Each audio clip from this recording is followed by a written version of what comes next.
Hello. I'm going to read you a story from one of my favorite books. The book is called Rootabaga Stories by Sandburg. This is my old copy, and this is my new copy. And I'll show you the pictures a little later on this one. But for right now, let me introduce you to the story called Slipfoot and how he nearly always never gets what he goes after. I like this story because sometimes I feel the same way. Well, let me introduce you to Blixie Bimber. And you can see her hat on, and she's washing dishes, as you can see. And she's got pans and dishes, and she has a funny hat on, and what's on top of her hat? And I did want to introduce you to her friend. Her friend is called the Potato-Faced Blind Man, and he sits in front of the post office of the village of Liver and Onions. And that's a different story, but that's who she's going to visit, the Potato-Faced Blind Man. Blixie Bimber flipped out of the kitchen one morning, first saying goodbye to the dishpan, goodbye to the dish rag, goodbye to the dish towel for wiping dishes. Under one arm, she put a basket of peonies. She picked under the other arm, she put a basket of jonquils. She picked. Then she flipped away up the street and downtown where she put the baskets of peonies and jonquils, one on each side of the Potato-Faced Blind Man. I picked the pink and lavender peonies, and I picked the yellow jonquils for you to be smelling, one on each side of you this fine early summer morning, she said to Potato Face. Have you seen anybody good to see lately? Slipfoot was here this morning, said the old man. And who is Slipfoot? Asked Blixie. I don't know. He says to me, I got a foot always slips. I used to wash windows and my foot slips. I used to be king of the collar buttons, king of $1 million, and my foot slips. I used to be king of the peanuts, king of $1 million again. I used to be king of the oyster cans, selling 1 million cans a day. I used to be king of the peanut sacks, selling 10 million sacks a day. And every time I was king, my foot slips. Every time I had $1 million, my foot slips. Every time I went high and put my foot higher, my foot slips. Somebody gave me a slipfoot. I always slipped. So you call him Slipfoot? Asked Blixie.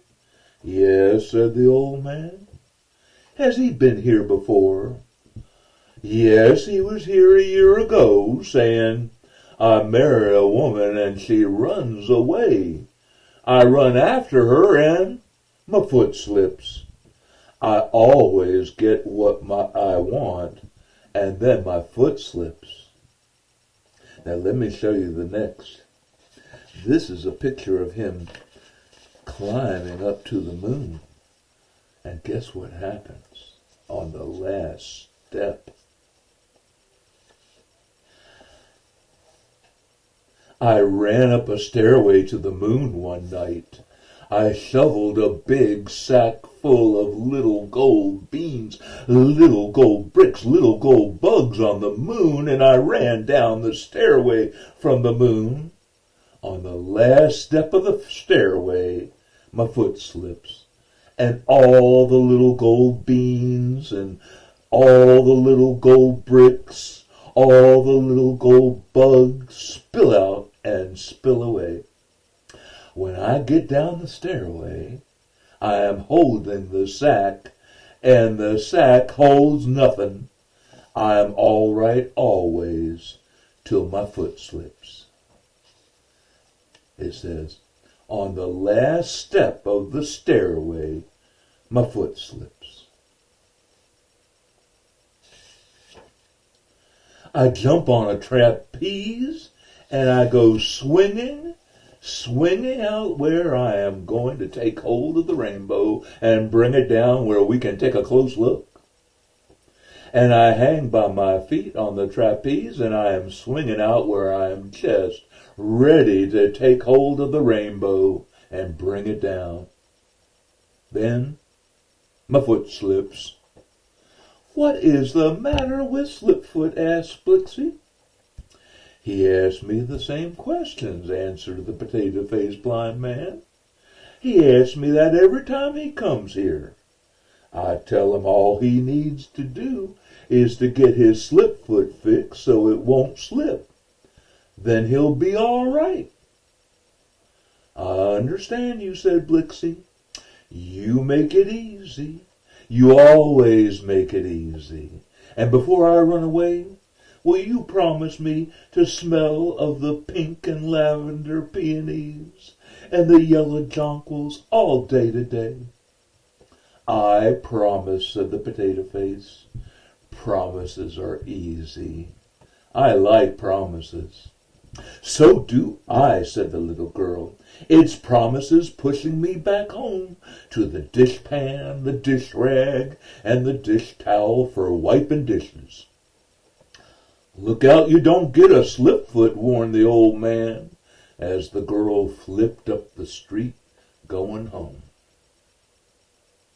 And you can see the potato-faced blind man here smelling the lavender peonies and the yellow jonquils.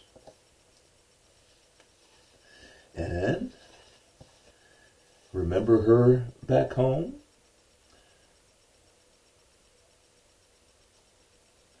And let me show you the picture in this book.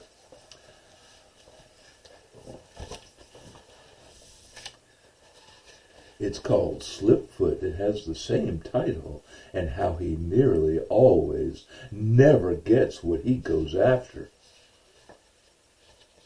And that's another picture of on the last stairway,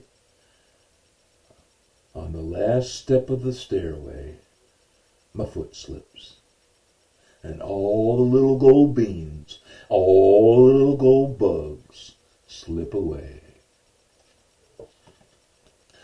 I hope you liked that Rootabaga story, and there's some more to read.